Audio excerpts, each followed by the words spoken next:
Ya, a ver, antes de comenzar, indicarles lo siguiente.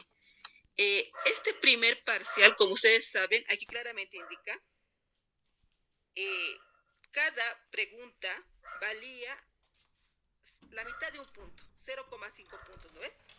Entonces, dos preguntas bien suman un punto y se iba sumando. El primer parcial era este cuestionario más el cuadro, ¿verdad? Les he dado un cuadro de práctica. Entonces, total sumaba 15 puntos.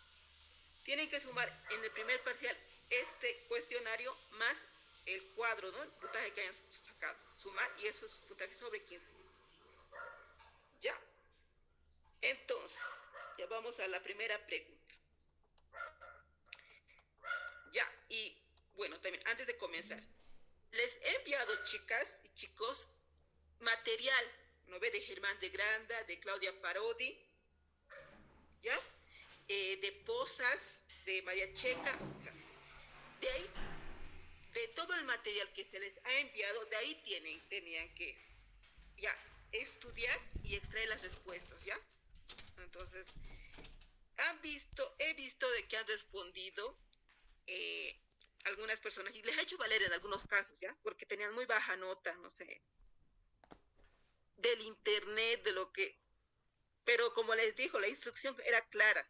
Les doy el material, de ahí, cuando les he enviado el material, les dije, de ahí voy a extraer las preguntas y de ahí tienen que ser las respuestas, ¿no ven?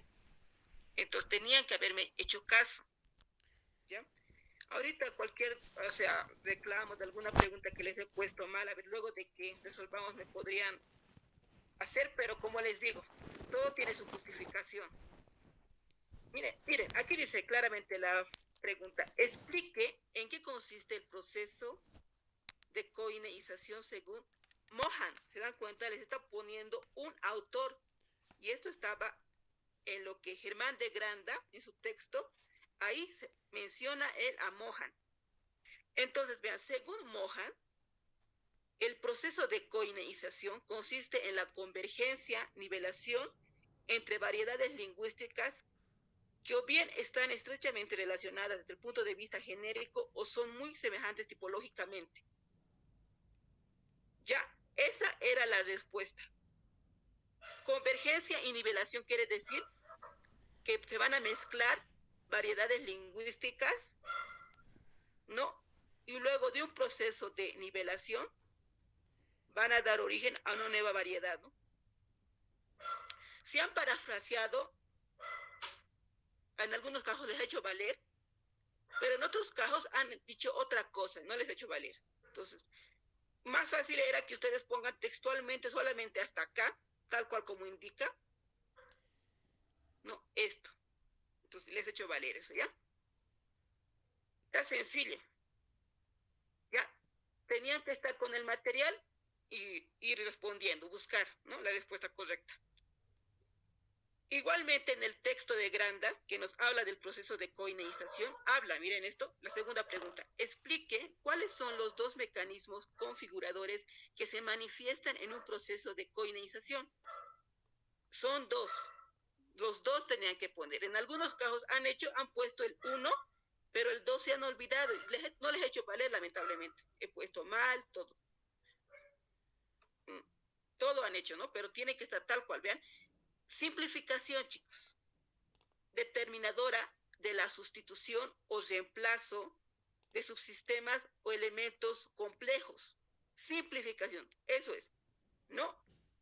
El reemplazo, la sustitución de elementos complejos. Aquí claramente podemos considerar, por ejemplo, el empleo, ¿no? De las tres pares de sibilantes, sería, ¿no? ¿Se acuerdan? Eran tres pares de sibilantes que desde el punto de vista fonológico era un proceso complejo porque se empleaban 6 fonemas y se ha sustituido, ¿no? Se ha reemplazado solamente por uno. Ahí en eso. Pero no, como les digo, solamente tenían que ustedes poner ahí esto. Simplificación, determinadora de la sustitución o reemplazo de sus sistemas o elementos complejos. Y estaba bien. Nivelación, conducente a la eliminación de rasgos, sistemas y pautas cuantitativamente minoritarias. nivelación. Eso nada más. ¿No? Eliminación de elementos lingüísticos minoritarios. Tal es el caso, por ejemplo, de variedades lingüísticas que han llegado acá a América, pero que no se han generalizado, justamente porque su uso no era, pues, es como aquí dice, era minoritario. En el caso de vosotros, vuestro, tal sería, ¿no? Hay nivelación, pero ustedes solamente tienen que colocar esto, nivelación, la explicación, porque eso nomás les pido, ¿ven? Explique cuáles son los dos mecanismos configuradores que se manifiestan en un proceso de coineización. No tenía que haber mucho más información, ¿ya? Porque eso, como les digo, ¿ya? No era lo correcto. ¿Saben que en algunos exámenes se ha notado de que con rojo he tachado, ¿no ve? ¿Por qué he tachado? Porque no venía al caso o la información era demasiada, o sea, ya no importaba eso. O estaba mal, por eso les he tachado, o porque realmente ya, como les digo, no venía al caso. Solamente me tenían que dar la respuesta, ¿no ve? Ser lo más concreto posible. Ya, a ver. El número 3, ¿ya? De su examen número, ¿no? De su primer parcial. Mencione las características fonéticas del español americano del siglo XVI. Vean, acá yo he extraído lo que Germán Granda nos menciona, pero también en Claudia Parodi, bueno, está ahí, explica del español americano colonial. Han puesto de Claudia Parodi las características, les he hecho valer. Ya, y vean, pero es similar, solamente algunas cositas varía, ¿ya? Es como les digo, como hacen referencia al español de América, entonces van a mencionar esas características, ¿no? Hay esa similitud. Tenían que poner ahí, chicos, ya les voy a hacer, ya, por favor, entrar. Ya, ingresen. Ya, vean, ¿cuáles eran las características fonéticas del español americano del siglo XVI? Ceseo, yeísmo, neutralización o desaparición de la oposición fonológica del sonido R con el sonido L. Ya, bueno, esta R hace referencia pues al fonema vibrante, ¿no ve? Alveolar. Y esta L hace referencia al sonido lateral palatal, ¿no ve? Ya. Ya, muy bien. Ahorita, chicos, vamos a continuar ya. Entonces, aspiración del sonido fricativo velar sordo. Hemos visto eso, ¿se acuerdan? Aspiran esta velar sorda en esa época, ¿no? Del siglo XVI, en español americano. Aspiración o delección del fonema fricativo alveolar sordo en posición implosiva, ¿no? Hemos visto igual en grabaciones eso. Eliminación del sonido oclusivo dental en oposición intervocálica. ¿Ya?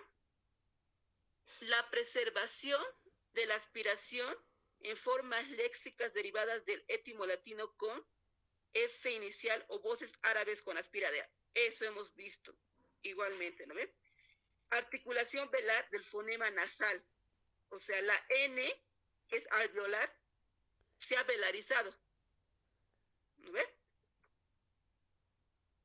Ya, vean, estos dos últimos no hemos visto porque no son relevantes, pero estaban en como les digo, ¿no? En sus fotocopias. Emplea ocasionalmente variedades ciciantes de la S. Quiere decir que de ese sonido del alveolar, de esa S, había variantes.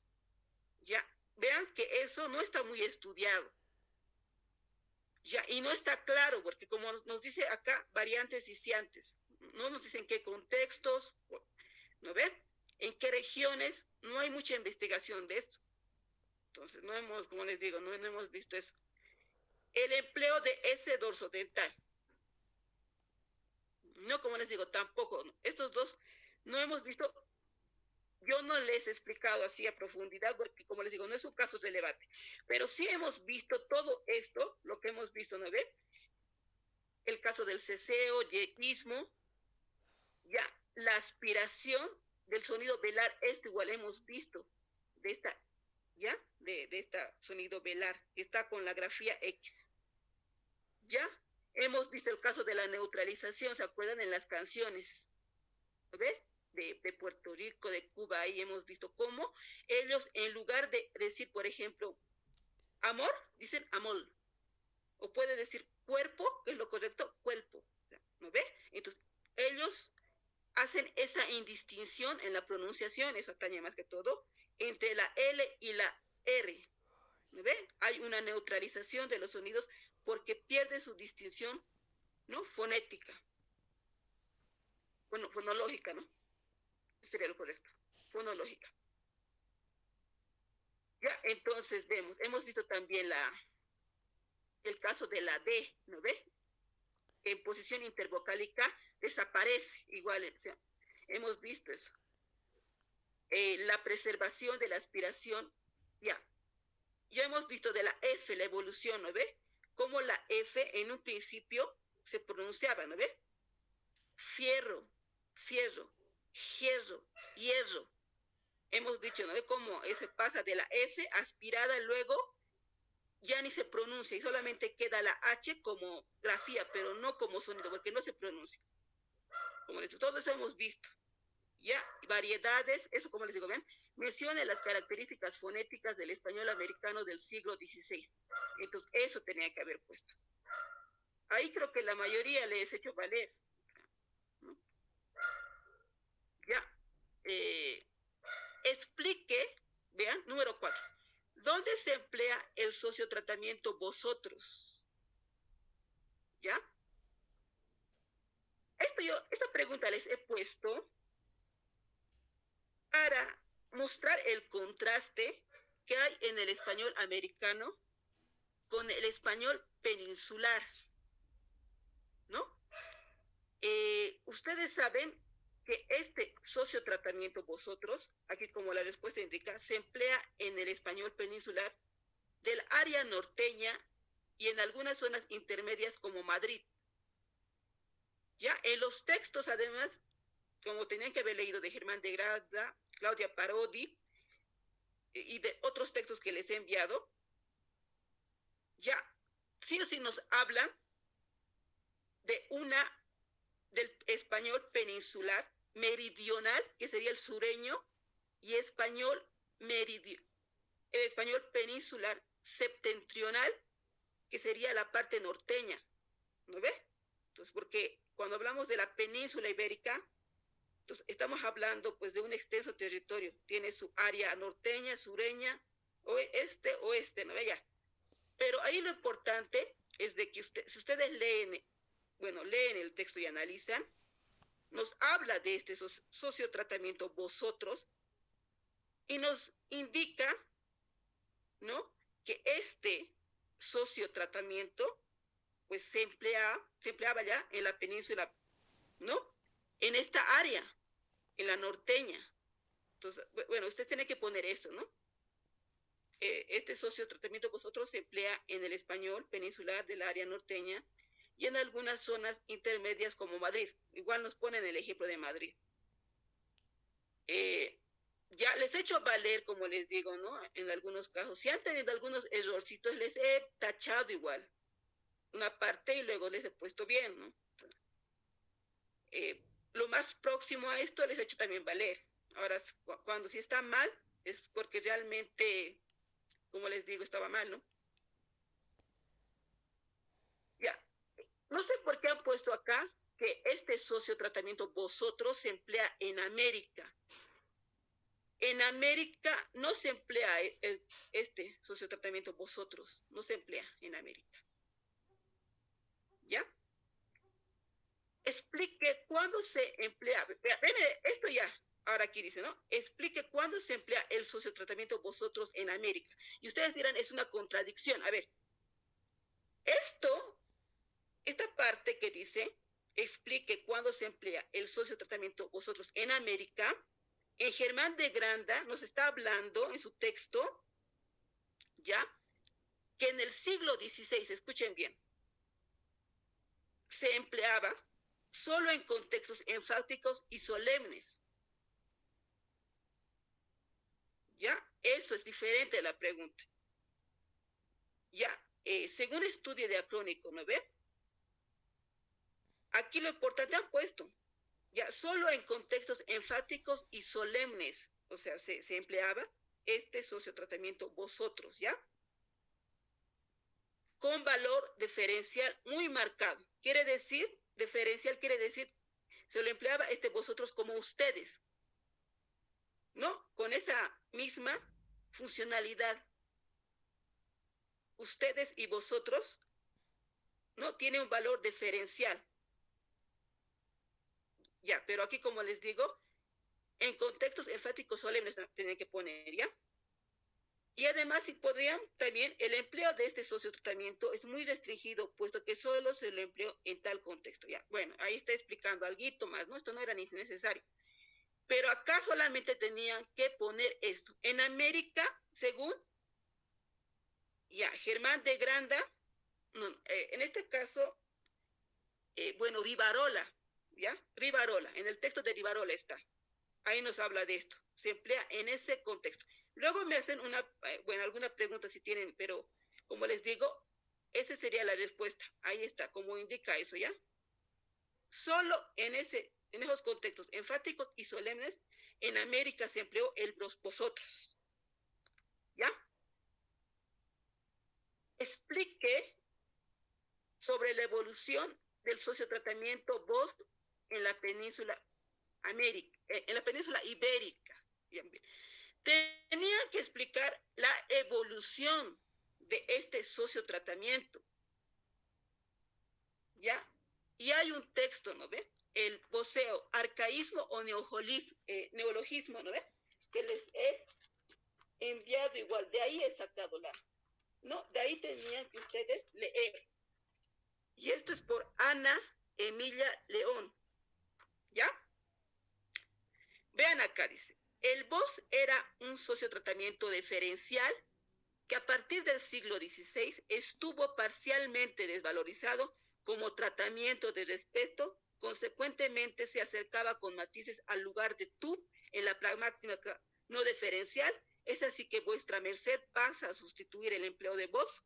Posteriormente usted desplaza el empleo de vuestra merced, originándose así una nueva forma diferencial. Me han explicado de otra forma, les he hecho valer, porque en sí el vos ya en una primera instancia era un sociotratamiento diferencial. Quiere decir que era una forma, ¿no?, lingüística que se le empleaba para no hablar con superiores. Era igual que el usted, de respeto.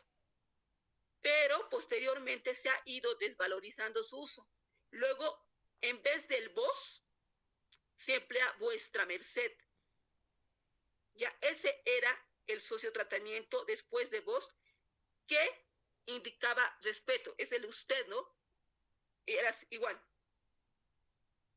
Vuestra merced era un sociotratamiento sí o sí que indicaba respeto. Luego después vuestra merced ha caído en desuso y posteriormente usted ha desplazado a vuestra merced. Entonces me han explicado acá que el vos no ha llegado a desplazarse funcionalmente y ha sido usado incluso como una forma de tratamiento que indicaba, ¿no?, insulto, agravio, era despectivo ya. Como les digo, les he hecho valer eso, porque en el texto de, como les digo, ¿no?, de Ana Emilia León nos habla de eso, ¿no?, que al final ha caído pues totalmente este sociotratamiento, ya no se lo ha empleado, y ya no se emplea en la península ibérica en gran parte, solamente en ciertas regiones, pero en contextos muy, muy limitados. ¿No ven? Pero van a ver que la mayoría de los textos les dicen que el vos ya no se emplea en la península ibérica, ¿no? Justamente por eso, como les digo, ¿no? A partir de esta fecha, de este siglo a mediados del siglo XVI, ha caído en desuso, ¿no? Porque su valor funcional ya era muy despectivo, ¿no? Ya, bueno, el texto les explica mejor. les he hecho valer, me han explicado, han entendido, ¿ya? Entonces les he hecho valer eso. Pero ahí está una forma, ¿no? De poner, ahí de explicar. A ver, ya, explique sobre el voceo americano. ¿Ya? Como les digo, del texto, ¿no? Que les he proporcionado, he sacado ahí. Ya la respuesta. No, y directo al punto tenía que ir. El voceo americano hace referencia al empleo de voz y sus respectivos paradigmas verbales, ¿no? Ya sabemos que este voz tiene paradigmas verbales, ¿no? Con ciertos verbos se emplea, ¿no? Entonces, por eso he puesto ahí. El voceo americano se emplea cuando un hablante se dirige a un interlocutor singular en situaciones de confianza, intimidad o solidaridad. Ya, eso era lo más importante indicar. Ya, me han puesto otras cositas que no venían al caso. Ya, por eso es de que no les he hecho valer. Ya, pero si se dan cuenta, el voceo americano, ¿no? El empleo de este voz en América es un sociotratamiento que equivale a tú. ¿Ya? Entonces, por eso es de que directamente les he puesto acá. El voceo americano se emplea cuando un hablante se dirige a un interlocutor singular en situaciones de confianza, intimidad o solidaridad. ¿Ya? Y como les digo, he extraído del texto tal cual como es para no confundirlos con mi explicación. Entonces, ¿no? Ahí. Ya, hemos visto ya en las clases. A ver, cite los 3 tipos de voceo que se manifiestan en el español de América. Ahora bien, aquí claramente vean en la página ya del texto, el voceo americano, arcaísmo o neologismo, como les digo que es de Ana Emilia León, ahí ella nos habla ya de estos 3 tipos de voceo. Ya, estoy viendo en qué página es, para que vean. Ya, en la página número 132.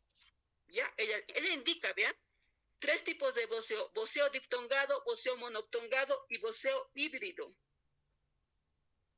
Ya, ni siquiera les he pedido que pongan ejemplos, pero ahí está.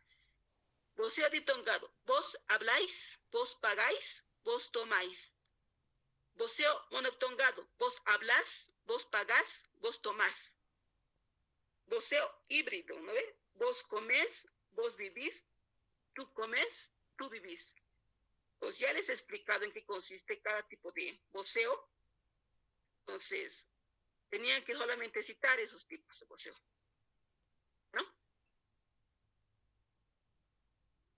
Ya. En la pregunta número 9, ¿no? Dice, explique sobre la utilización de los términos festejar y retar en territorio americano en torno al siglo XVI, ¿ya? Esto igual está en el texto de Rivarola, ¿no ven? Y en esta parte he visto de que cuando han explicado, bueno, han considerado lo que habla del español, del caso de retar y festejar, el uso del español peninsular, porque hay un poquito, habla, no viene al caso, porque yo les estoy diciendo la pregunta. Explique sobre la utilización de los términos festejar y retar en territorio americano en torno al siglo XVI. Entonces tenían que limitarse a indicar. Vean, en cuanto a la utilización de estos 2 verbos en torno al siglo XVI, se debe indicar que el término festejar, vean, se utilizó de forma particular, eso era lo correcto, este verbo festejar en América en el siglo XVI se utilizó de forma particular en las regiones del Río de la Plata y Paraguay, ¿Con qué significado se ha empleado este verbo? Con el significado de cortejar, mantener noviazgo, ¿no? Entonces, sí o sí, eso era lo correcto, ya que pongan, porque la península ibérica tenía otra significación. Ya, igualmente la forma retar es otro caso de particularización, puesto que se emplea, bueno, que se empleó solo en el Río de la Plata con el significado de reprender. Entonces, vean, son dos casos de particularización lingüística, porque si bien es cierto que ambos significantes han pasado a América, aquí se les ha dado un uso particular, se lo ha empleado en tales regiones, Río de la Plata, ¿no? Con tal significación, ¿no? Entonces, vean ahí, eso tenían que haber puesto. Mencione, ven acá, vamos a la pregunta ya, número 10. Mencione cuáles son las lenguas indígenas principales de las cuales se han incorporado su léxico al español americano. Vean acá, aquí les dice lenguas indígenas principales. ¿Ya? Por lo tanto, tienen que indicar 3 lenguas principales que han incorporado su léxico al español americano. Ya, sí o sí, eran estas 3, el taíno, el náhuatl y el quechua. Ya, estas 3 lenguas, y en ese orden de importancia, han incorporado su léxico al español americano. Ya, estas son las más importantes. Si yo hubiera puesto acá, mencione cuál es la lengua indígena que más ha influido, ya ha incorporado su léxico al español americano. Vean que estoy cambiando ahí la pregunta. ¿Cuál es la lengua indígena principal? ¿No ve? Entonces sería en este caso, vean, el taíno nada más. Porque hemos visto que es el taíno que más léxico ha incorporado al español americano. ¿No ves? ¿Se acuerdan? Hemos visto eso. Pero en este caso, como dice, ¿cuáles son las lenguas? 3, o sea, ¿cuáles son las lenguas indígenas? Está hablando de lenguas, no de lengua. Entonces, esto tenían que haber puesto, ¿ya? Taíno, náhuatl y quechua. Ya, les doy esta explicación y esa comparación porque tienen que saber entender lo que les estoy preguntando. Ya, lean con cuidado lo que se les pide. Mezclan conceptos. Ya, esto, explique sobre las 3 zonas lingüísticas que sustenta Menéndez Pidal. Y esto está, vean, en el texto de Claudia Parodi, ¿no? Sobre el español americano. Entonces, y vean, no tienen que citar, aquí dice explique. Ya, otros han puesto zonas de influencia cortesana, zonas de intercambio comercial, zonas conservadoras o arqueizantes. Les he puesto mal porque solamente me están citando y aquí les dice explicar. ¿Se dan cuenta la diferencia? Por eso les digo que lean con cuidado. Ya, entonces tienen que explicar. Zonas de influencia cortesana, ya, ciudades de Lima y México. En estas zonas solo se aceptaron innovaciones lingüísticas posteriores a la conquista que no fueran de origen popular, pues solo admitían novedades peninsulares propias del habla estándar. Aquí bonito me han explicado, en estas zonas solo se aceptaron innovaciones lingüísticas, ya, aquí dicen, del habla estándar, están entendiendo, ¿no? Me han explicado bien ya, les he hecho valer. Zonas de intercambio comercial, Caribe y Veracruz, son áreas de un andalucismo recargado a causa de la persistencia e influencia de Sevilla, las actividades comerciales hispanoamericanas. Han puesto así, como les digo, estaba bien, les he hecho valer. Zonas conservadoras o arcaizantes, Guatemala y Chiapas, son zonas caracterizadas por mantener rasgos antiguos con motivo de no haber tenido contacto ni con los cortesanos ni con los comerciantes. Entonces han puesto esto, otros lo han resumido un poco más y me ha gustado y les he hecho valer, ¿no? Entonces eso era que pongan ahí. ¿Ya? Ya, número 12. ¿De qué región procedían los españoles que mayoritariamente se trasladaron a América en el siglo XVI? Aquí igual, vean, les dice de qué región procedían los españoles que mayoritariamente, ¿se dan cuenta? Porque hemos visto de que varios españoles de diferentes áreas de la península se han asentado en América, pero el grupo mayoritario era los que procedían de Andalucía. Eso tenían que poner ahí. Andalucía. Y la mayoría ha hecho bien eso. Estaba bien, les he puesto. Otros, no sé, alguno que otro ha puesto aquí otras regiones más. Pero no viene al caso, como les digo, porque ahí le está diciendo región mayoritaria, ¿no? Ahora, aquí, diferente es la pregunta, ¿de qué regiones eran los españoles que se asentaron en América? Y si consultan la bibliografía que les he dado, les ponen varios y les he hecho valer también. Y bueno, una forma de responder era lo siguiente. Los españoles que se asentaron en América procedían de varias regiones de la península ibérica, específicamente las regiones principales de donde se trasladaron fueron Andalucía, Sevilla, Badajoz, Toledo, Cáceres y Valladolid. Entonces, algunos me han puesto solo Toledo, Cáceres, o sea, les he hecho valer, ¿ya? Ya les he hecho valer. Se les ha entendido, estaba bien. Ya, a ver, la pregunta número 14. Explique qué es el ceseo. ¿Ya? El ceseo ya consiste en la pronunciación del fonema fricativo interdental sordo como si fuera el fonema fricativo alveolar sordo, ¿no? Entonces, eso tenía que haber puesto, han puesto respuestas diferentes, pero se les ha entendido, les he puesto bien también. ¿Ya? Entonces, ese es el ceseo, ¿no? Ya, bueno, ya no voy a explicarles más porque tenemos que avanzar, ¿no? Ya hemos avanzado en las clases, ya han entendido, además. Explique qué es el yeísmo.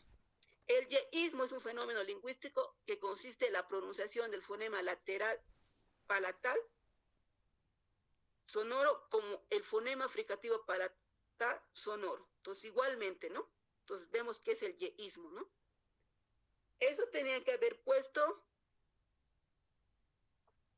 o algo similar. Han puesto también, ¿no ve? En ceseo, por ejemplo, han indicado la pronunciación del sonido S.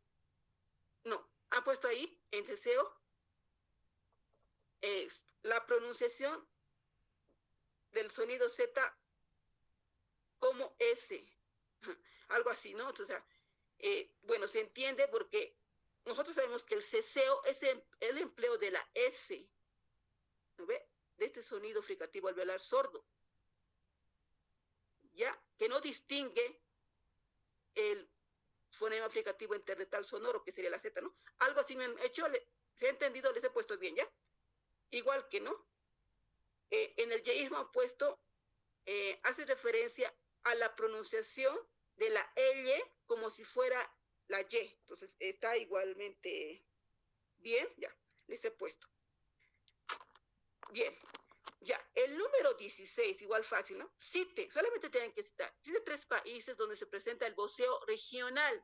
Hemos visto que hay tres tipos de voceo. El nacional, que se da a nivel, pues, país, y el regional a nivel de regiones, y el rural a nivel de áreas pequeñas, ¿no? Entonces, voceo regional, Bolivia, porque solamente la clase popular se da. Chile, en el norte, entre Antofagasta y Coplaplo, ¿no ve? Igual, voceo regional, porque solamente en esa región se da. Perú, en la zona de Arequipa nada más, ¿no? Pero ustedes han puesto solo los países, estaba bien. Voceo regional. Cite 3 países donde se presenta el voceo nacional. No, Argentina, Uruguay, Paraguay. Porque ahí se presenta el voceo a nivel país. Solamente tenían que poner, ¿no? Citar, dice, ¿no? Ya, número 18. Explique sobre el proceso de generalización referente al proceso del plano del léxico a la vez. Cite 3 ejemplos. Igual acá han fallado varios, ¿no? en estas tres últimas, porque tenían que irse a lo concreto, ¿vean? Hace referencia el proceso de generalización a casos de voces que en su origen tenían en la península una vigencia regional y que pasan a América por un proceso de generalización. Quiere decir que son casos de palabras que llegan a América y se generalizan. Y hay ejemplos, vean, alfafor, maceta y rancho, que eran ejemplos de andalucismos. Y en el texto, igual esto está, en Rivarola, en estos casos de generalización, les habla de occidentalismos. Había hartos ejemplos. Solamente todos tenían que poner esto. Hace referencia a casos de voces que en su origen tenían en la península una vigencia regional y que pasan a América por un proceso de generalización. Y ahí poner ejemplos, nada más. Y les he puesto bien. Explique sobre el proceso de particularización referente al proceso de reestructuración en el plano del léxico. Ponga ejemplos. Entonces vemos, se dan cuenta en el texto de Rivarola, nos está hablando de proceso de generalización, particularización, no cómo ciertas palabras llegan aquí a tener un uso particular. Y vean acá, directo a la respuesta, hace referencia a vocablos o variantes sin marca diatópica, en su origen peninsular, pasó a tener una vigencia restringida en América. Es lo importante, ¿no? Por eso es un caso de particularización. Por ejemplo, retar y festejar. Entonces pasa a América y en el Río de la Plata se lo emplea con un significado determinado. Entonces, eso. No sé por qué ahí han puesto otras cosas. Han puesto todos unos párrafos largos que no venían al caso. Tenían que leer y entender qué es. Aquí igual, en la última pregunta, un poco han fallado. Explique qué son los marinerismos en tierra. Bien, cuando hablamos de marinerismos en tierra, estamos hablando pues de términos, vocabularios empleados por la clase social de los marineros. Ya les he hecho valer, pero me he dado cuenta que en algunos casos también han buscado esto del internet, porque no es tal cual como les explica esto Rivarola. Ya, los marinerismos en tierra son vocablos que en su origen tienen marca diastrática. Otros me han puesto, ¿saben qué? Marca diastática. ¿Se dan cuenta? Mal están escribiendo, porque cuando hablamos de marca diastrática estamos hablando de marca social, marca sociolingüística estamos hablando, ¿ya? Porque solamente estamos hablando de que los marinerismos son vocablos empleados por los marineros. Por eso aquí dice son vocablos que en su origen tienen marca diastrática, ¿no? Muchos de estos vocablos parecen haber adquirido vigencia general con una modificación semántica concomitante. Entonces, vean, ahí les pone amarrar, igual que atar, alquilar, igual que fletar, aunque también hay vocablos de difusión restringida. Ya, entonces, esto nada más tenían que haber puesto o algo similar.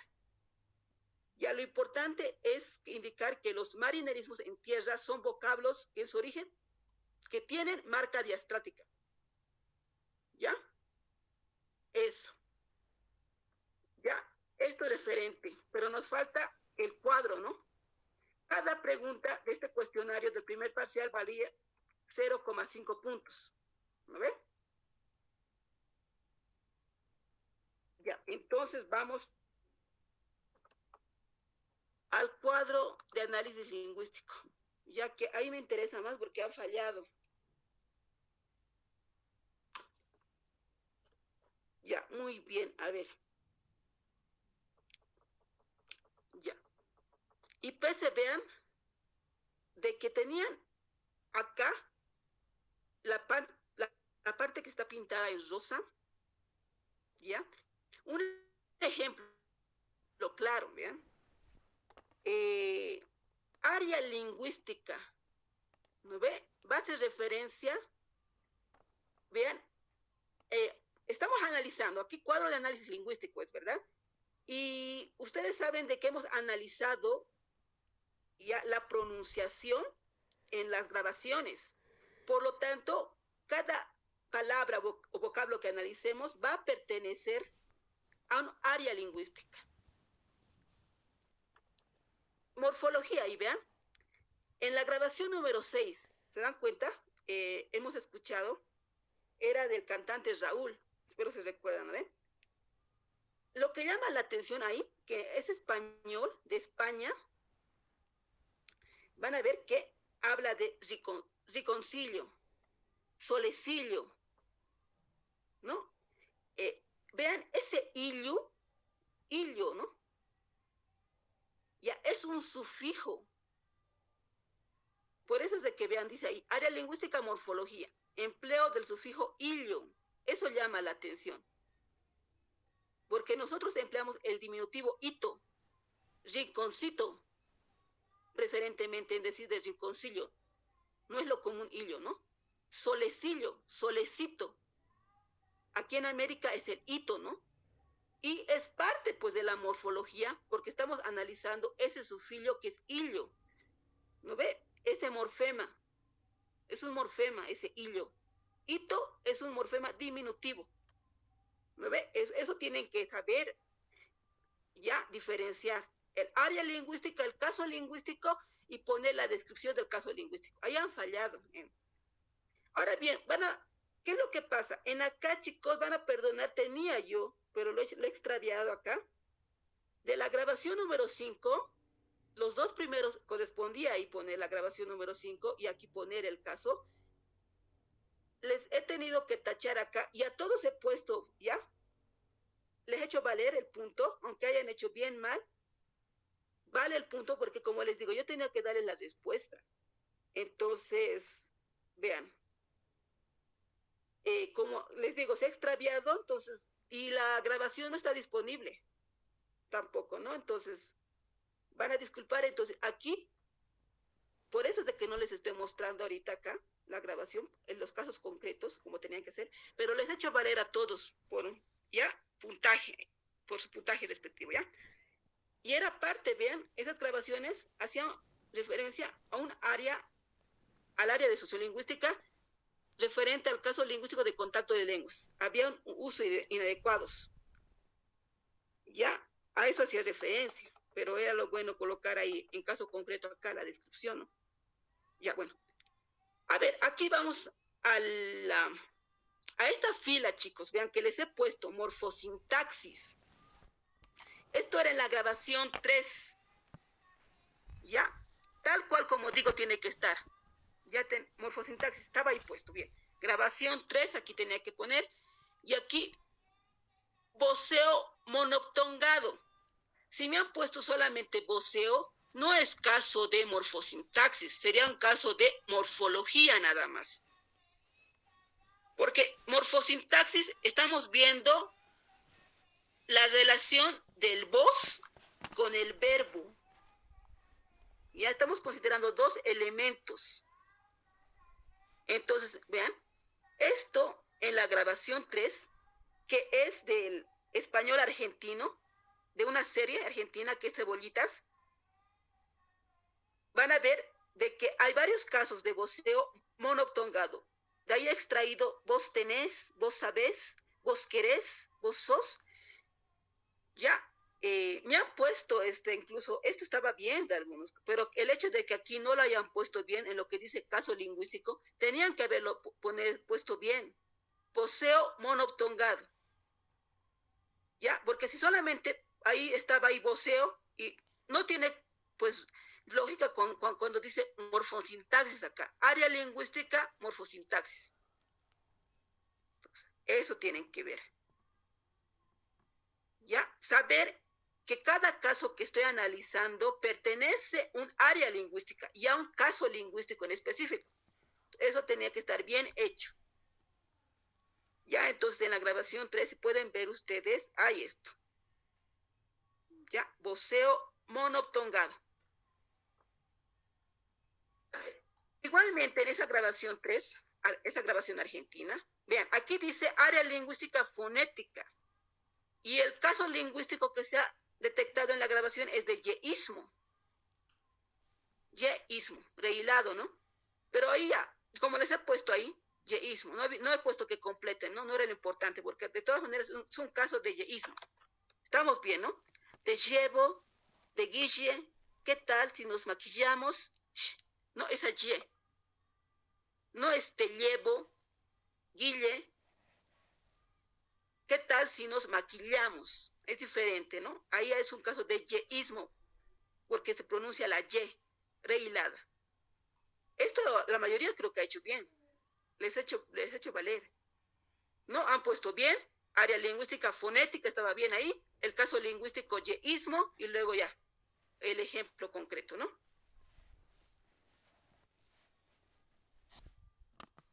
Vean acá no sé por qué han fallado, chicos. Este cuadro de análisis que hemos hecho, igualmente tenía relación con lo que hemos avanzado, ¿se acuerdan? Esa era la finalidad. Y ahí claramente les dice, vean, el área lingüística, la lexicología, considerar la palabra. El caso específico era empleo de vocablo taíno, tenían que poner, porque esa era la finalidad. Ya que hemos visto, ¿se acuerdan? Del léxico americano y de la influencia de las lenguas indígenas en América. Entonces tenían que, todo eso iba en relación a lo que hemos visto. Entonces por eso aquí tienen que poner empleo de vocablo taíno, ají. Y estamos comprobando que se emplea ese vocablo taíno. Era la grabación número 1, ¿no ve? De una cochabambina que prepara, ¿no ve? Una receta y está ahí hablando los ingredientes. Entonces vemos, ¿no? Que ese vocablo taíno se emplea en toda América. Ají. Simplemente eso la tienen que poner. Ya. Esto era un poquito más difícil, ¿no? Pero igual, como les digo, ustedes ya han visto, ya han pasado en plan común lo que es morfología fonética, varias disciplinas, no tendría que ser tampoco tan difícil. En la grabación 6, vean, en la parte de la morfología, y aquí tenían que poner en caso específico empleo de morfemas gramaticales. ¿Ya? Esto es en la grabación 6. ¿Ya?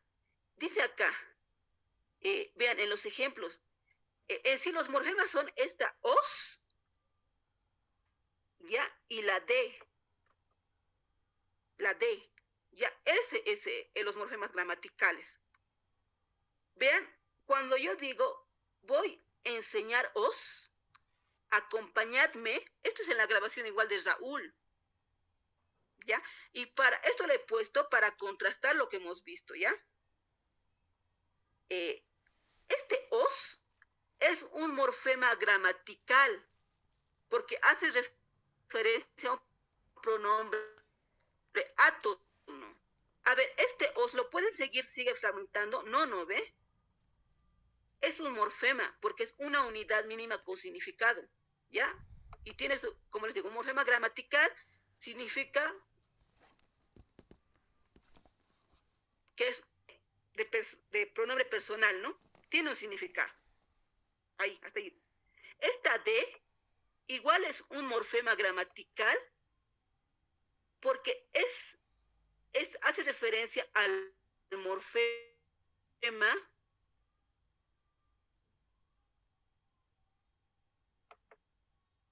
¿no? Que se emplea, pero como les digo, esto hace referencia a morfemas gramaticales que se emplean en verbos del español de España, no acá.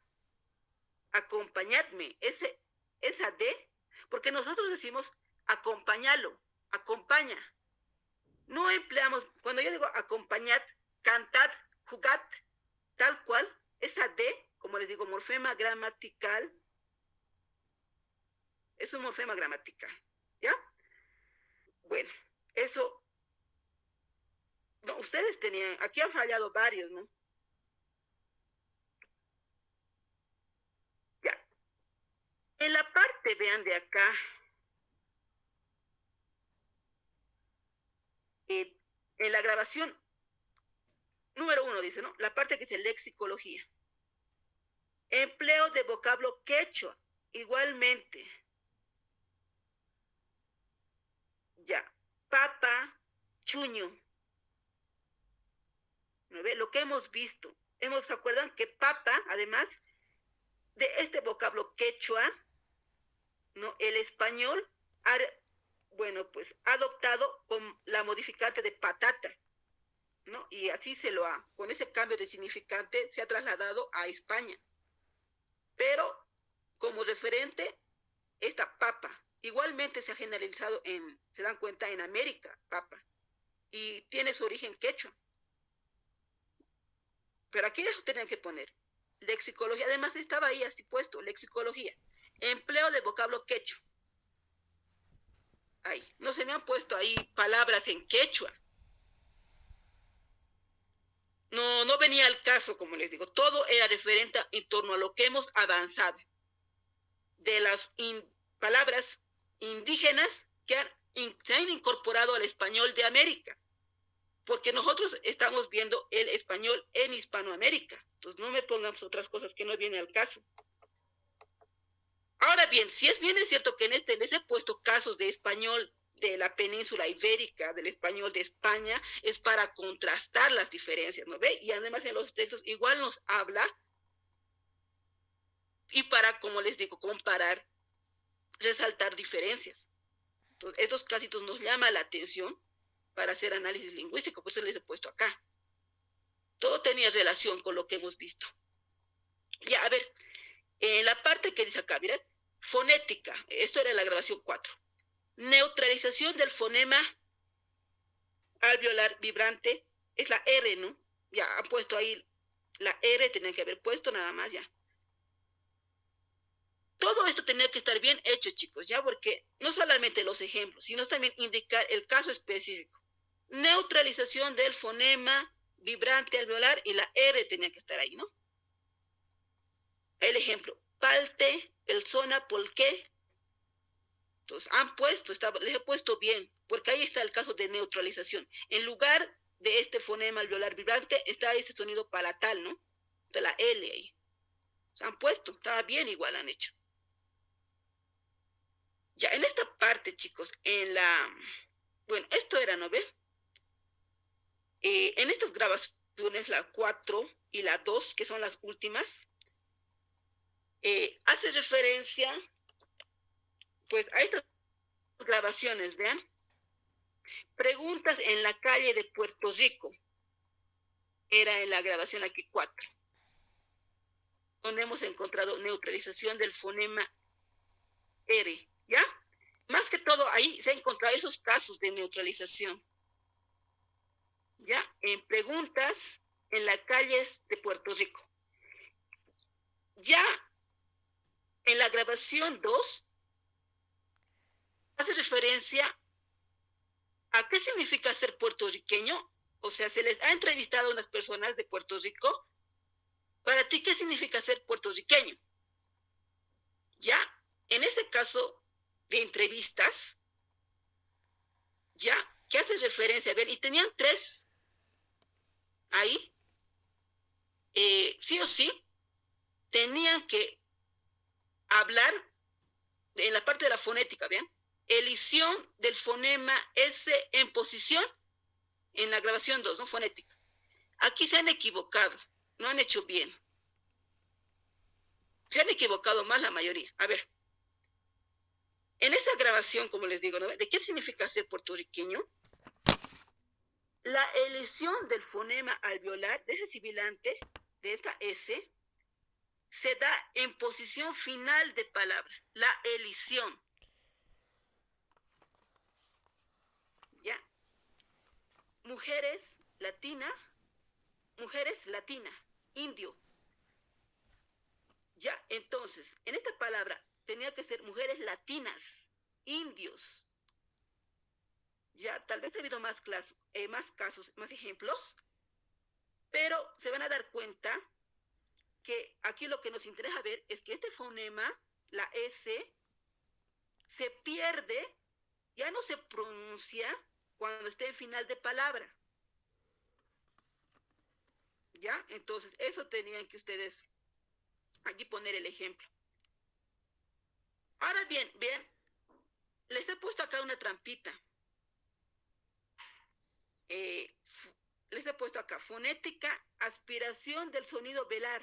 No hay aspiración del sonido velar. Si estaba vacío eso, ya no tenían que haber puesto nada. Y les he hecho, ¿saben qué? Si no han puesto nada, les he puesto el puntaje. Cada cuadro vale a 0,5 puntos, ¿no? Entonces les he hecho valer. Ya, porque era una trampa. No había aspiración de este sonido velar. ¿Ya? La última parte, fonética, que hace referencia a la grabación 2. Aspiración del fonema S en posición. Vean, en este caso estamos viendo, sigue el caso de la S. En posición interna, se van a dar cuenta que se aspira. A ver, van a ver la pronunciación como les digo. Otra cosa, yo he escuchado, vean, mujeres latina, indio. Pero cuando vean aspirado, mezcla, nosotros, pues, en posición interna, la S se aspira. Pero ya en posición final de palabra, se lide. Ahí se van a dar cuenta. Entonces, eso tenían que haber escuchado ustedes bien y diferenciar qué es elisión de aspiración. Han confundido igual, como les digo. La mayoría creo que tiene mal igual. No estaba bien, entonces, por eso les he puesto mal. Ya, eso es, chicos. Ya, entonces, todo eso era el primer parcial. Era un poquito largo, pero les he dado casi todo un día, ¿se acuerdan? Para que hagan. Tenían ahí los textos del cuestionario ahí para buscar. Esto igual, bueno, tenían que escuchar las grabaciones, tampoco era tan difícil, algunas que otras cositas tal vez no han entendido. Ya, eso chicos, ya.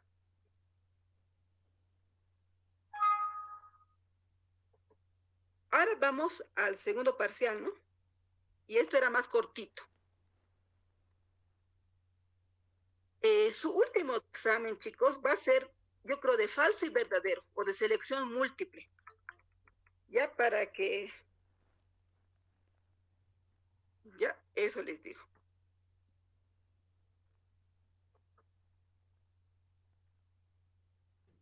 Ya, vamos a su segundo parcial. Ya, espero que esté claro las respuestas. Les voy a enviar de todas maneras después, más tarde esto ya, por favor. Esto, ya este cuestionario, que ya está resuelto, les voy a enviar. Ya, muy bien. Esto mejor les ha ido en el segundo parcial, ¿no? Ya era más sencillo. Muy bien. Dice acá. Y cada pregunta acá valía un punto. Solo eran 15 preguntas y cada pregunta valía un punto. Eso hay que destacar, ¿ya? Van a tener cuidado. He visto, voy a volver a, les he mandado sus exámenes, ¿ya? Si tienen alguna queja, no sé, algún reclamo, me han hecho conocer, pero por este caso, por ejemplo, aquí, si les he hecho valer por solamente el segundo parcial, por solo la mitad, no, vale cada pregunta un punto. Voy a revisar, pero la mayoría he corregido bien. Vale un punto, ¿ya? Cualquier observación, como les digo, estoy recibiendo les estoy contestando, ¿ya? Pero para que sepan acá, estamos resolviendo el examen, ¿no? Ay, ya, muy bien, vamos. Dice, 1, mencione quién es el autor de la Florida del Inca. Claramente es Gómez Suárez de Figueroa. Otros han puesto el Inca Garcilaso de la Vega, está bien. Su verdadero nombre es Gómez Suárez de Figueroa, pero el autor de la Florida es ese. Tenían que haber puesto el Inca Garcilaso de la Vega o Gómez Suárez de Figueroa. Entonces, ahí, ese es el autor de la Inca. Bien, tenían ahí su punto. Número 2. Mencione 2 autores que contribuyeron a la creación de gramáticas en quechua. Había varios, ¿ya? Varios. Y uno de ellos, tenían que poner ahí, Domingo de Santo Tomás, Diego González de Holguín. Entonces ahí, No, eso era lo importante y les he hecho valer bien. Acá, claro, para aclarar les he puesto, vean, Domingo de Santo Tomás. Arte de la lengua general de los indios de los reinos de Perú, ¿no? Lo que, su gramática he puesto acá. Diego González de Holguín, gramática y arte nueva de la lengua general de todo el Perú. Ya, pero esto era adicional. Lo importante era que aquí me mencionan dos autores nada más. Les he hecho valer. Ya. En el libro titulado El genio de la lengua y la literatura castellana, ¿se dan cuenta? Les he dado ese texto vía digital. Se comenta que en la colonia la iglesia llegó a ejercer autoridad omnipotente. Explique sobre él. A varios les he puesto acá la mitad del punto, porque cada pregunta vale un punto, les he puesto 0,5, porque me explicaba solamente una parte. Nos habla mucho sobre la labor que ha realizado la iglesia ya en la colonia. Vean, bueno, una forma, ¿no?, de responder. Esto hace referencia a que la religión y la iglesia fueron dueños del alma de la colonia, gobernando en su corazón, en su mente, sus costumbres y en su cultura. Además, la iglesia constituía un representante directo de la monarquía, la cual hacía cumplir las prerrogativas y limitadas atribuciones de los reyes. Así también, esa poderosa organización de los obispados, curatos, doctrinas y de las misiones se extendía a todo el territorio, hasta las más apartadas regiones de los bosques y las selvas amazónicas, ¿no?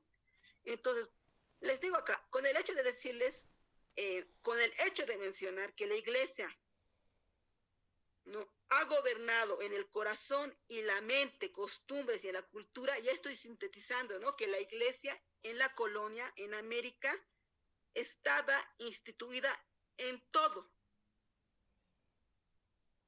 ya, en todo. Me han explicado ahí bonito, me han hablado de la Santa Inquisición, ¿no?, de la... Y por eso, estaba bien lo que me han puesto la mayoría, pero era incompleto, ya, era incompleto, y por eso les he puesto así, ¿no? Entonces, si leen ahí, les explica cómo es que ha ejercido influencia en la iglesia. Ya hemos visto que en la educación, ellos impartían la educación. También era la clase adinerada, ¿no? Los templos, todo lo que se construía realmente mostraba opulencia. Era muy opulento porque se veía ahí realmente cómo se adornaban las iglesias, ¿no? Ahí, como les digo, en el texto de la literatura, el genio de la lengua y la literatura castellana les explica eso bien, ¿no? Entonces, hay varios puntos que tocar. Y me lo han explicado bien también, ¿no? Estaba bien. A ver, número 4. Explique cuáles fueron las consecuencias del reajuste de sibilantes. A ver, acá, chicos, entiendan bien, ¿cuáles han sido las consecuencias del reajuste de las sibilantes? Han puesto bien, pero algunos que como que se han perdido también, o no han leído bien el texto, los textos que les he dado. Ya, en este caso, vean, las consecuencias provocaron la escisión del español en dos grandes bloques, la división de dos grandes bloques. Eso hay que entender, vean. Se ha dado el reajuste de las sibilantes primero en España y que ha ocasionado que una mitad norteña del dominio castellano peninsular, más el reino de Toledo, Murcia y algunas zonas de Andalucía oriental, adopta la distinción entre los sonidos, ¿no?, el sonido fricativo alveolar, el sonido interdental. Eso ocasionado. Y ha ocasionado que otra parte de la península, Andalucía, Cartagena y las Islas Canarias, elimina el contraste entre el sonido fricativo alveolar y la interdental, por lo que en este lugar pervivió el sonido, ¿no?, la alveolar, fricativo alveolar, con pronunciación cesante. Entonces, eso era lo importante que pongan, ¿no?, que tras el reajuste de sibilantes, ya el español peninsular se ha dividido en dos grandes bloques. Uno que ha distinguido entre la S y la interdental, y otra área que solamente ha adoptado un sonido, ¿no? Entonces, vean, aquí tal cual como está el texto lo he querido copiar. Eso era lo importante. Ya está en el texto que les he enviado. Es de Checa. A ver, lean, les he enviado. Y además, ¿saben qué? La consecuencia del reajuste de sibilantes ha ocasionado ya la eliminación de 5 fonemas sibilantes y el surgimiento de 2 nuevos fonemas. Ya hemos visto, ¿no ven? 6 fonemas han entrado en el ajuste de sibilantes, de los cuales 5 se han eliminado y solamente la S ha pervivido, ¿no ve? Y ha surgido 2 nuevos fonemas. Y es lo que vamos a ver ahorita. Ya, esta era la respuesta, ¿ya? Lo más correcto. ¿Ya? Número 5, a ver. ¿Qué sonido permaneció intacto tras el reajuste de sibilantes? A ver, hay que entender algo. ¿Ya? 3, como les digo, son 6 fonemas que han sido parte del reajuste de sibilantes. ¿Cuál de esos 6 sibilantes se ha permanecido intacto? Aquí dice, ante el reajuste de las sibilantes permaneció intacto el sonido fricativo alveolar sordo, la S. ¿Saben qué? Ustedes han puesto la mayoría el sonido palatal, la che. En el texto de Checa, ¿sí? Desde Checa, a ver, les habla de esto, pero la che, obviamente, sí, habla de que se ha permanecido intacto, pero quiero que lean y den lectura. La che no es una sibilante, no es una sibilante. Obviamente, de que la autora menciona, pero como les digo, no viene al caso del reajuste de las sibilantes. Ya menciona la autora, pero ahí se han confundido. ¿Ya? La che es un sonido palatal que no ha tenido nada que ver con el reajuste de sibilantes, por eso se ha mantenido intacto. La che es un sonido que sí o sí hasta ahora en la actualidad se conserva y no ha sufrido cambio alguno. Pero aquí claramente les pregunta, ¿qué sonido permaneció intacto tras el reajuste de sibilantes? ¿Se dan cuenta? De esos 6 fonemas que han sido parte del reajuste de las sibilantes, ¿cuál se permanece intacto? Es la S, porque todas se han eliminado. ¿Vean? El sonido fricativo alveolar sordo, es la S. Eso tenían que haber puesto. Ya, eso aclararles. Hay que entender la pregunta. Explique cuáles son los nuevos sonidos que resultaron del reajuste de las sibilantes. Solamente me tienen que ahí poner cuáles son los nuevos sonidos. Ahí me han puesto, no sé, todo un párrafo que no se entiende, que no va bien el caso. Vean acá, los nuevos sonidos que resultaron del reajuste de las sibilantes fueron 2, y ahí directamente, el fonema fricativo velar sordo, el fonema fricativo interdental sordo, vean. Esta, la X, tales que, vean, en las grafías la J, la G, ¿no ve? Decimos Javier, es velar, Javier, jefe, ¿no ve? ¿Se dan cuenta? El fonema, vean, es la X, representa el fonema, pero la grafía, como escribimos, es la J, ¿no? Eso. Pero acá directamente tenían que poner esto, ya. Y les he hecho valer. Y el fonema fricativo interdental sordo, ¿no? Vean acá, ese. La de decir corazón, ¿no ve? Meza. Es interdental, ¿no ve?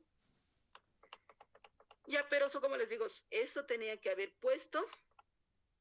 Solamente esos 2 sonidos han surgido del reajuste de sibilantes. Ahora bien, entiendan esto igual, número 7. ¿Qué ocasionó el ensordecimiento de las sibilantes que estaban en proceso de reajuste? ¿Qué ha ocasionado? Ha ocasionado una confusión de grafemas entre el uso de grafías de la S, de la Z, de la C, de C de cerdilla, y entre la G, la J y la X. Eso era lo concreto que tenían que haber puesto. Han puesto otras cosas. No. Ha ocasionado el ensordecimiento, confusión de grafías. Ya. Vean acá. Todo esto, lo que les he preguntado, es referente al material bibliográfico que se les ha enviado. De ahí tenían que consultar, ya no otras cosas. 8. Se creyó que el español llevado a América era vulgar debido al origen de los colonos. Al respecto, ¿qué sostuvieron Wagner o Zamora? Justamente Wagner o Zamora sostuvieron esa teoría, la cual señala que el español llevado a América era vulgar. Ellos han sostenido esa teoría, dado a que ellos defendieron la posición teórica de lo que el origen social de los colonos era de clase baja, por lo que inclinados en esa teoría sustentaron que esa clase social era la que contribuía a una fuerte inclinación hacia el léxico y los fenómenos fonéticos del aire popular y vulgar. Han puesto así, han entendido muy bien y les he puesto su bien. Entonces, no. Entonces, Wagner o Zamora sostuvieron la tesis de que el español llegado a América era vulgar. ¿No? Entonces, eso. Era sencillo. La mayoría ha hecho bien. Muy bien, hemos visto esto, ¿no? ¿Cuál era el origen social de los colonos que llegaron a América? Ahí fácil igual tenían que poner. Los orígenes sociales de los españoles colonos que llegaron a América pertenecían a la clase baja y también procedían a la clase social alta y letrada, así de manera sintética. Ya hemos visto que no solamente de clase baja llegaron a América, sino también de clase social alta y letrada. Han dado un poco más de explicaciones, en algunos casos si estaba bien les he hecho valer. Pero lo principal era indicar que ambas clases han ingresado a América. Número 10. Explique en qué año y cuáles fueron las primeras obras que se imprimieron en América. Aquí varios han puesto otra cosa, ¿ya? En el libro del genio y la literatura, ¿no? Que les he enviado en el texto, ¿no? Nos habla de las primeras publicaciones impresas. Impresas, chicos, ¿ya? No primeras obras. Las primeras obras que se han impreso acá se han realizado en el año 1524 y estas fueran una doctrina cristiana y un catecismo para instrucción de los indios. Eso era lo correcto que pongan. Ya me han puesto obras, no sé. No dice acá primeras obras, dice cuáles fueron las primeras obras que se imprimieron en América. ¿Se dan cuenta? Eso quiero que entiendan. Ahí han puesto mal ese puesto la mayoría. Ya en la aplicación práctica, ya. Dice acá, ¿no? En la sección de argumentos de la presente epítome de la obra reeditada, brevísima relación de la destrucción de las Indias, aparece el arcaísmo agora. Explique con qué significado se lo utiliza. ¿Con qué significado se lo utiliza en la sección de lo que es argumento de la presente epítome de la obra? Tenían que ir a la obra, buscar la palabra agora y analizar cómo se lo está utilizando. Se lo utiliza con el significado de ahora. Vean, aquí he puesto todas las cosas que han acaecido en las Indias, después en el proceso adelante, hasta los días de agora. Vean, así está en ese texto de la obra de brevísima relación de destrucción de las Indias. Entonces vean que se lo emplea con el significado de ahora. Me han puesto otras cosas, no sé, han buscado del internet y me han explicado qué significa ahora. Significado contextual, tienen que leer el texto.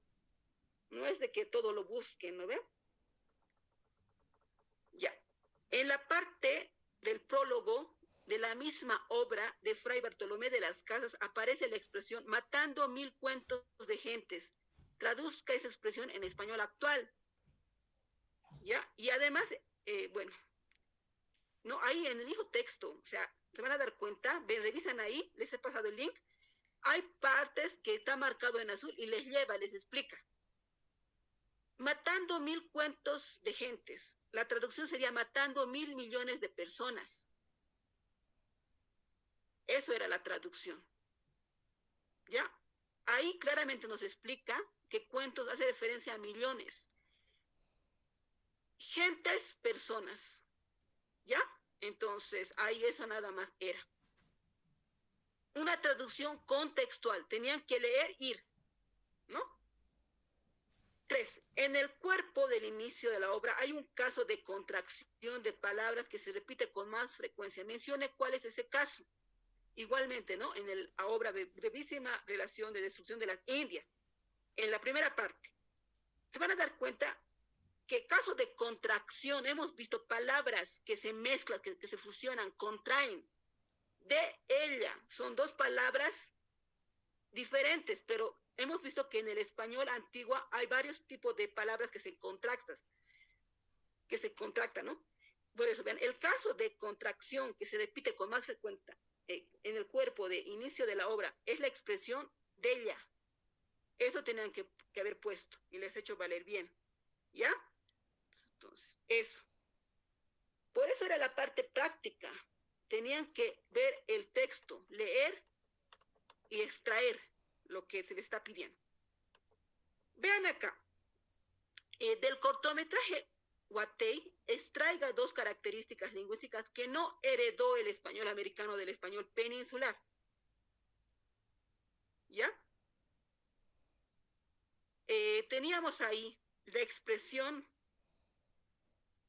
por ejemplo, de vuestra, vosotros, os, ¿no? Vean, son vocablos, expresiones que no se han heredado al español americano, quiere decir que no tienen funcionalidad comunicativa en territorio americano, no se lo emplean.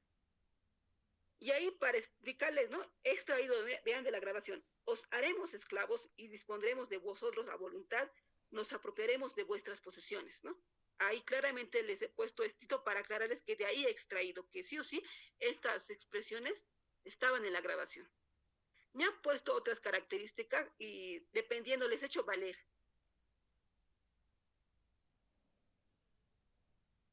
A ver, el último, en el cortometraje, según contexto paralingüístico, diga a quién se hace referencia cuando el gobernador menciona a sus majestades. Vean que han visto este cortometraje de Watey.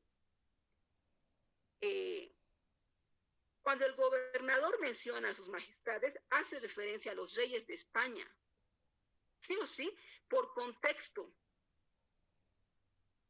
Ya nos damos cuenta que sí o sí se hace referencia a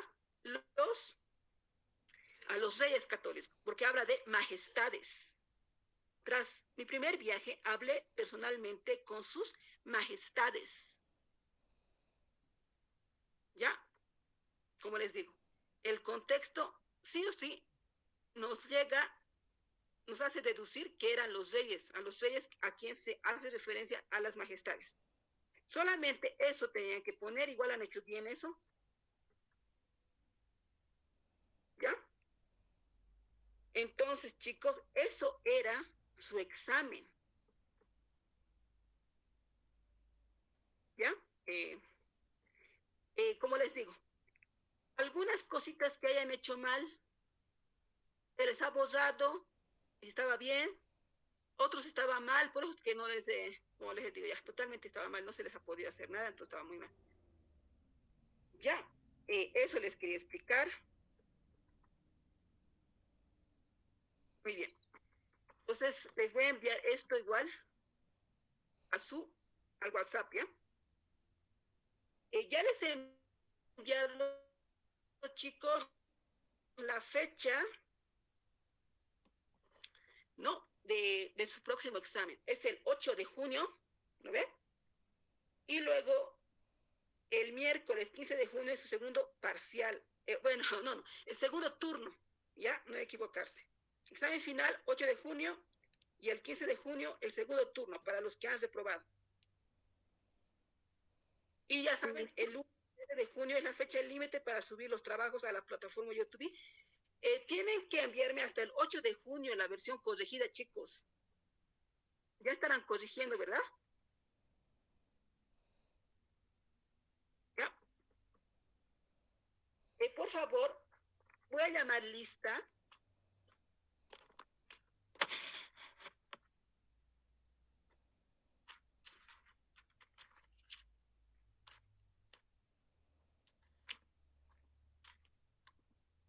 Un momentito, ¿ya? Nos queda algo de tiempo.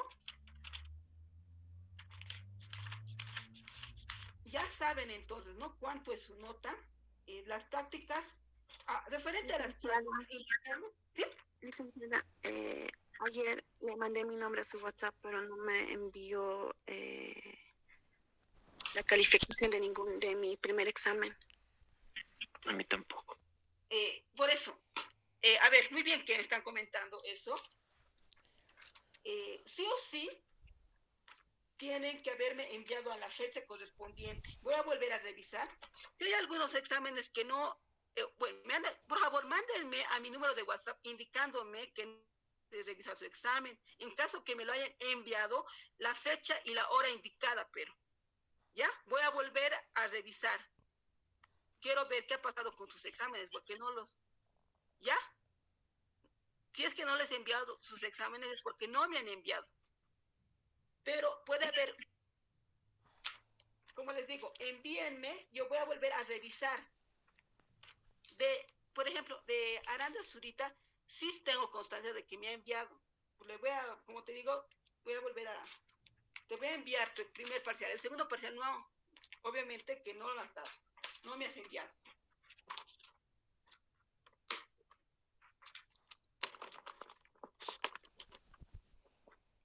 Ya, por favor, entonces, si es que han hecho, o sea, sus exámenes y no les he enviado como ya les he indicado, indíquenme que vuelva a revisar, voy a revisar y yo les voy a explicar qué ha pasado, porque no me ha llegado, no sé por qué. Como les digo, el correo electrónico llega, no se pierde la información. Ya, número 1, número 2.